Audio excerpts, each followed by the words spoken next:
Hey Canucks fans, could the much hyped Canadian division be in jeopardy? I'm Clay Emo, I'm at Canuck Clay on Twitter. I'm at Clayton Emo on Instagram. I'm the founder of the GLCPC, the Good Looking Canucks Positivity Club. This is my Canucks take, all in one take. It's Clay's Canucks commentary for Friday, December the 18th. This is where you get Canucks insight that's positive and timely. I hope you're doing well. It is a horrible day with respect to weather here in Vancouver, but it doesn't matter to me because I'm in such a good mood. This is my last day of work before I have a 2-week vacation. Now, we're family. We're supposed to fly to Disneyland tomorrow. Obviously, that's not going to happen. We're going to celebrate my daughter's 13th birthday on Monday in Disneyland, but we'll have to save that for another year. But we've always been to Disneyland. We've gone about half dozen times in the spring or in the summer, never at Christmas time. Heard it's magical, but we will wait in more anticipation for a safer time to go. Speaking of safe, let's talk about this all-Canadian division. A lot of excitement about it. Couldn't wait to see how the Canucks stacked up against not only the Canucks Light, i.e. Calgary and Edmonton and Winnipeg, who we do see a lot during the regular season, but seeing Toronto, Montreal, and even Ottawa a little bit more frequently. We've been doing rankings, projected finishes, all those type of things. And we just heard yesterday, or over the past 2 days, from guys like Frank Saravelli, Pierre LeBrun, John Shannon, that the Canadian division may be in jeopardy. And that's because, yes, there's a lot of uncertainty overall with the whole NHL's return to play. I now do not see how January 13th makes sense, because if you have to factor in the 2-week quarantine of players coming into their respective home cities, then doing that 2-week quarantine, they basically got to be in their city today, because 2 weeks takes you to the start of January, right? We're at December 18th already, and then you want a 2-week training camp starting on January 3rd. So basically, yeah, if you add 2 weeks to today, that's today, or maybe this weekend would be the absolute last time someone could fly in. So to honor that 2-week quarantine before a January 3rd training camp. So a lot of factors there. Obviously, they're going to try get something done today or on the weekend. And then you don't want to have the players upset that they make all these arrangements to fly in, miss Christmas with their families, and then find out, oh, by the way, we're not starting until February 1st. So really, you could have flown in on January 1st type thing. So, that's another issue. But these are obviously the kind of questions and kind of considerations that the players and the PA, the NHL and the NHLPA are trying to work through.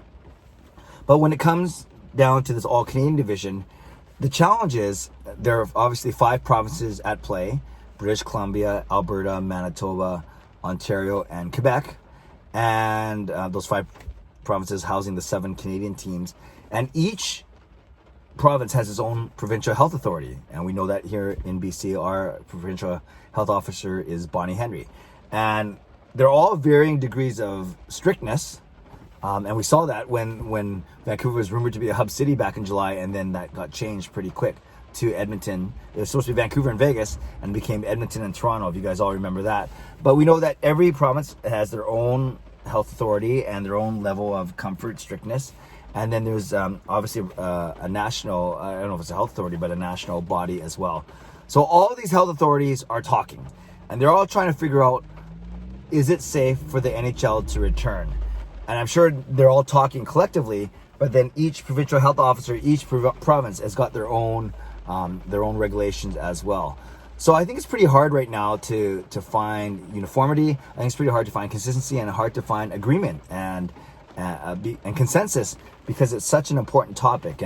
And I get that there's more important issues than hockey, right? There's the overall health of people and frontliners and first responders. And I get that hockey is almost it's a luxury. It's a game. It's a sport for our entertainment pleasure. I get all that, but this is a hockey vlog, not a social commentary vlog. So if we continue talking about hockey and how much I can't speak for you, but how much I want to see the Canucks play again, I would not be that happy if they ended up not playing in Canada. So here are a couple options that they're talking about.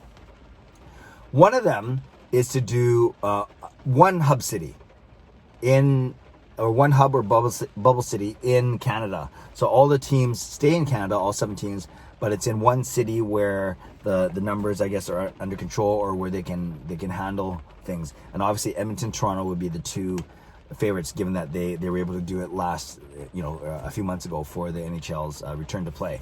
So that's one option, is instead of all 7 Canadian teams playing out of their home arena, is to have one hub city in Canada, and they play out of there for at least the first month or two, as they as the COVID numbers get hopefully under control.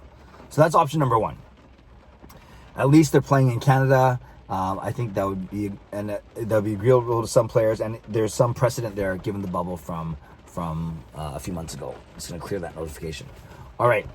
Option number two is that every Canadian city goes to play in a different American city. Every Canadian team goes to play in a different American city. And basically, they become the 7 adopted home teams for a little while. And you use the example of the Toronto Raptors of the NBA playing out of Tampa Bay. The Tampa Bay Raptors, so to speak. And this one's challenging because then you got to find 7 American cities that can house a team. And then why that's challenging is there's some American cities that you can't even play, like San Jose, Southern California, you can't play, or Northern California, I should say, you can't play right now. I'm sure there's other cities, if we went around the map, that they can't even play in their home city. So how are we going to find 7 new cities to put 7 Canadian teams in? And of course, if you do that, then there's no such thing as having a Canadian division. You're obviously looking at a different type of alignment. Again, or maybe you try and put the Canadian cities back geographically close to their normal divisions, Pacific, Central, Metro, and Atlantic, and then keep the same division. So that's another issue. So that's option number 2, is to go to different 7 other cities in the States. And a third option would be to play in hub cities in the States. So do you? This one's kind of weird. Do you take all 7 Canadian teams and then put them in one hub city in the States so they can play their all-Canadian division in a hub city? That one seems a little strange to me, and I don't know why they do that when they can just do that hub city up here in Canada. So that doesn't seem like a most viable option. I guess a fourth option, now that I think about this, I wasn't planning on talking about this, would be to do hub cities in the States, but by division, and then having the Canadian teams not playing all Canadian divisions. So more of a regional hub model, and I guess you would explore that if there were enough American cities that they weren't ready to go either to launch in January or February or whatever it would be.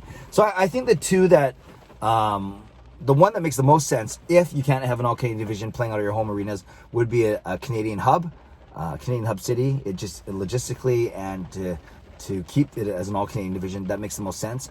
But I'm not sure if that's going to happen. So I want to lay all those options out for you. And I wanted to ask you, I guess, 2 questions. Number 1 is, do you think we're going to still have the original plan of Canadian cities playing out of their own cities? Or number 2, do you think it's going to be another one of these options? And how excited would you to be watching the Canucks playing either in a different city in the States, either in a hub city in Canada, or a hub city in the States? So let me know what you think. Again, the options really quickly I laid out were all Canadian teams move to a hub city in Canada, all the Canadian teams move to a hub city in the States, or all Canadian teams move to different cities in the States. And then, of course, the last 2 would be, you'd have to talk about divisional alignment, realignment once again.